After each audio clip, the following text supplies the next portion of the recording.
بنی اسرائیل میں دو بھائی تھے، ایک نیک تھا ایک گناہگار تھا. تو نیک کہتا تو بہت گندا ہے، وہ کہتا یار مجھے اللہ پہ چھوڑ.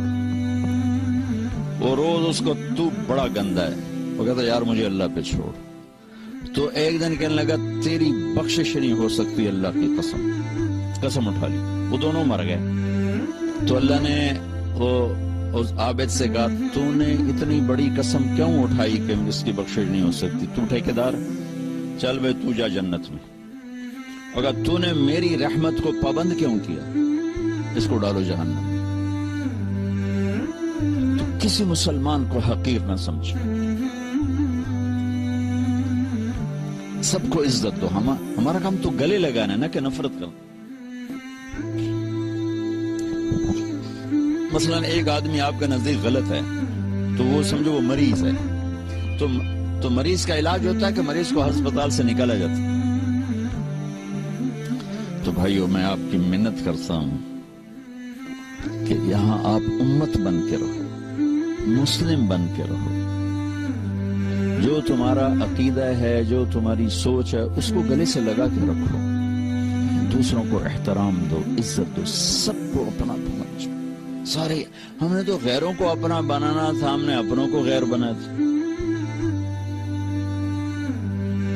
تو کتنی بڑی ظلم و زیادتی کی بات ہے. جس کے دل میں ذرہ کے برابر بھی ایمان اٹکا رہ گیا، ایک دن جنت میں جائے گا. چونکہ ایک دفعہ ایسا ہوگا کہ جہنمی لوگ مسلمانوں کو کہیں گے کہ تم بھی دوزخ میں، ہم بھی دوزخ میں، تمہارے ایمان کا کیا فائدہ؟ تو اللہ تعالیٰ اس پر فرمائیں گے کہ جس نے زندگی بھر میں ایک دفعہ لا الہ الا اللہ کہا اسے جنت میں ڈال دو. جس نے زندگی بھر میں ایک دفعہ خالی میرا نام لیا ہے اس کو بھی جنت میں ڈال دو. پتہ نہیں اللہ تعالیٰ کس کو کس بات پہ خوش ہو کہ اللہ اس کو جنت دے دے ہمیں، اور کس بات پہ ناراض ہو کہ اللہ ہماری پکڑ فرما دے. کوئی خبر ہے؟ تو آپ عبادت سے اسلام نہیں پھیلا، عبادت سے اسلام مضبوط ہوتا ہے، صحت بنتی ہے اسلام کی. جو پھیلا ہے اس کے پیچھے دو چیزیں، ایک مسلمانوں کے اخلاق، دیانت، سچائی، اور ایک ان کا تبلیغ دعوت کا کام. پیش کرنے پریزنٹیشن کے بغیر تو چیز نہیں آگے چلتی. پیش کیا، گھر چھوڑ کر نکلے، اور ایک اپنے عالی اخلاق سے دلوں کو فتح کیا. ابھی کیا گزرا زمانہ ہے. میں بیلجیم میں تھا تو ایک بچہ سیالکوٹ کا ایک ازبکستان کی لڑکی کو لے کر آیا، کہا جی یہ مسلمان ہونا چاہتی، آپ کلمہ پڑھا دیں. میں نے آپ کے بیان کے کچھ اس کو ترجمے کر کے بتائے تھے، تو وہ کہتی کہ وہ اس کے ہاتھ میں کلمہ پڑھوں گی اس کے سامنے. تو میں نے اس بچی سے پوچھا کہ بیٹی تم اسلام کیوں لا رہی ہو، کس چیز سے متاثر ہو؟ تو اس نے کہا کہ میں اس نوجوان کے اخلاق سے متاثر ہو کر مسلمان ہوں. تو ابھی بھی اخلاق میں اتنی طاقت ہے کہ وہ بچہ نہ عالم تھا، نہ کوئی امام مسجد تھا، نہ کوئی بزرگ، ایک عام نوجوان، داڑھی بھی نہیں تھی، کلین شیو تھا، سیالکوٹ کا. کہ اس نوجوان کے اخلاق سے متاثر ہو کر میں نے کلمہ پڑھا. پھر میں نے اس سے پوچھا تم اس سے شادی کرو گے؟ ہاں کروں گی. میں نے کہا نکاح بھی پڑھا دی. تو ابھی بھی اخلاق میں اتنی طاقت ہے کہ جیسے خوشبو پھیلتی ہے نا اسے کوئی روک نہیں سکتا، ایسے ہی اسلامی اخلاق ایسی خوشبو ہے جسے کوئی روک نہیں سکتا. ایک حدیث میں آتا ہے کہ ایک آدمی کا ترازو سٹیبل نہیں ہوگا، کبھی ایسے کبھی ایسے، کبھی ایسے کبھی ایسے. تو وہ نیکی یوں ہو جائے یا گناہ یوں ہو جائے، ایسے نہیں ہو رہا، وہ ایسے ایسے ہو رہا ہے. تو اس پر اتنی ہیبت طاری ہوگی کیونکہ آ گئی یا جہنم یا جنت. تو اگر موت ہوتی تو وہ گھبراہٹ سے مر جاتا، وہ موت تو ختم ہوگی. تو ادھر میں ایک ایسے بادل سا آئے گا اور اس کے رائٹ ترازو میں بیٹھے گا اور اس کو بالکل ایسے کر دے گا، تو اس کی جان میں جان آئے گی اور اس کی جنت کا اعلان ہوگا. تو وہ پوچھے گا تولنے والے سے بھائی یہ کیا ہے، یہ کیا ہے؟ تو فرشتہ کہے گا یہ تیرے اچھے اخلاق ہیں جنہوں نے آج تجھے بچا دیا. اب اچھے اخلاق تو 24 گھنٹے کی ڈیلنگ کا نام ہے، 24 گھنٹے کی ڈیلنگ اچھے اخلاق۔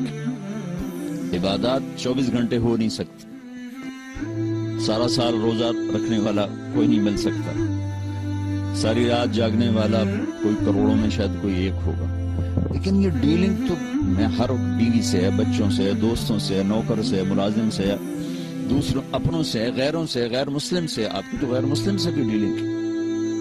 اگر آپ کے اخلاق اچھے ہیں اور آپ کا بول میٹھا ہے تو اس کو کوئی عمل نہیں پکڑ سکتا۔ میرے نبی نے فرمایا ساری زندگی کے تہجد گزار، کبھی نہ سویا رات بھر، ساری زندگی کے روزے دار، کبھی نہ روزہ چھوڑا سوائے عید کے، تو یہ تو ممکن نہیں ہے۔ اگر 1434 سال میں 1400 آدمیوں نے بھی کیا ہو تو یہ بھی زیادہ مجھے نظر آتا ہے، کیونکہ انسانی فزیک کے بس سے باہر کی بات ہے۔ کوئی بہت اللہ کے خاص نیک بندوں نے ایسا کیا ہو تو وہ ہو سکتا ہے ضرور کیا ہوگا، لیکن ایک آدمی اپنے اخلاق اچھے کر لے تو اللہ کے نبی کا فرمان ہے یہ اچھے اخلاق والا اس کے برابر آ کے کھڑا ہو جائے گا، کھاتے پیتے سوتے جاگتے اس کے برابر آ کے کھڑا ہو جائے گا، کہ اچھے اخلاق کے ذریعے سے سعید انور اور یوسف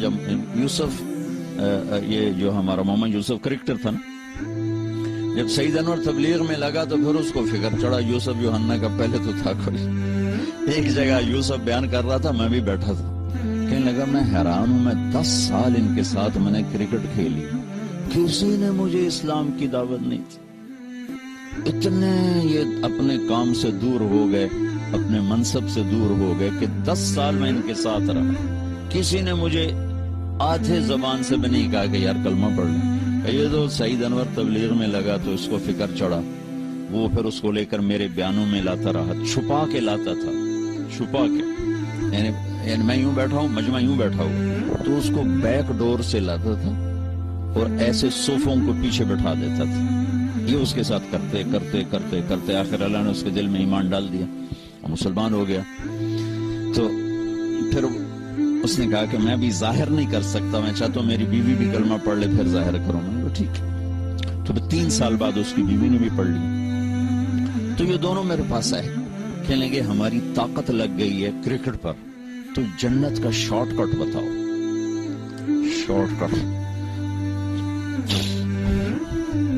میں نے کہا اللہ کے نبی کا فرمان ہے کہ 3 کام جو کر لے گا نا، جنت الفردوس کی چابی مجھ سے لے لے، جنت الفردوس کی چابی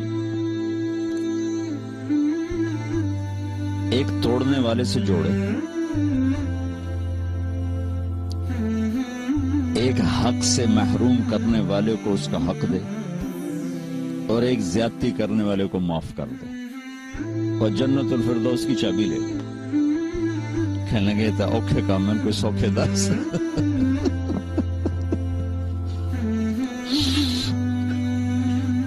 میں کہا کہ شارٹ کٹ کے لیے تو پھر اوکھا ہی کام چاہیے۔ اسلام کا مشکل ترین سبق اچھے اخلاق، اور خوبصورت ترین سبق اچھے اخلاق۔ ہر چیز کی ایک میک اپ ہوتا ہے نا جس سے وہ چیز خوبصورت ہو جاتی، ہر چیز کا ایک میک اپ ہے جس سے وہ چیز خوبصورت ہو جاتی۔ تو اسلام کا جو میک اپ ہے وہ اچھے اخلاق، جیسے ہمارا میک اپ جو لباس ہمیں زینت دیتا، عورت کا میک اپ زیور ہے، اس سے وہ خوبصورت ہو جاتی، تھوڑا کلر وغیرہ لگانے اس سے وہ خوبصورت ہو جاتی۔ اسلام کا لباس، اسلام کا زیور، اسلام کا میک اپ، اسلام کا حسن، وہ ہمارے اچھے اخلاق جس سے وہ خوبصورت ہو جاتے۔